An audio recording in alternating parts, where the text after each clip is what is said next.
Hello, অল্প স্বল্প গল্পের আর একটা পর্ব নিয়ে চলে এসেছি। দারুণ ইন্টারেস্টিং পর্ব।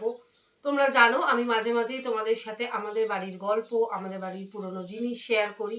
তো সেই রকমই দুটো আরও খেলনা আছে যেটা আমার ঠাকুমা আমায় দিয়েছিল, সেইগুলো তোমাদের আজকে দেখাতে এলাম। কি মিষ্টি যে দেখতে! এই খেলনা দেখলে তোমরাও বলবে সৌমাশ্রী প্লিজ আমাদেরকে দিয়ে দাও, এতটাই মিষ্টি। তো চলো দেখে নি খেলনাটা কি। সেটা যেটা পুতুল। পুতুল তো পুতুল, কি মিষ্টি দেখো! এই পুতুল দেখলেই যে কেউ প্রেমে পড়ে যাবে।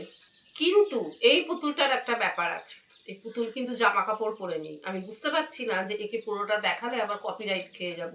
মানে ওই কি সব হয় না ইউটিউবে বা ফেসবুকে, সেই সব খেয়ে যাবো কিনা জানি না। তাও একবার ঝট করে দেখিয়ে দিই। দেখো কিভাবে শুয়ে আছে, দেখো পুরো একটা বাচ্চা যেভাবে শুয়ে থাকে সাধারণত খাটের মধ্যে, সেরকম ভাবে শুয়ে আছে। মুখটা তো চাইনিজ মার্কা, আমি জানি না। এবং এটাও আমার ঠাকুমার ছোটবেলার খেলনা, যেটা আমি আদায় করেছিলাম। দেখো কিউট বাচ্চাটাকে। যদি আমার এই ধরনের ভিডিও তোমাদের ভালো লাগে তো প্লিজ একটু লাইক কমেন্ট করে শেয়ার করে দিও আর একটু ফলো করে দিও। আজকের মতো চললাম, আবার নতুন ভিডিও নিয়ে কালকে আসবো, কথা দিয়ে গেলাম। সকলে ভালো থেকো, সুস্থ থেকো।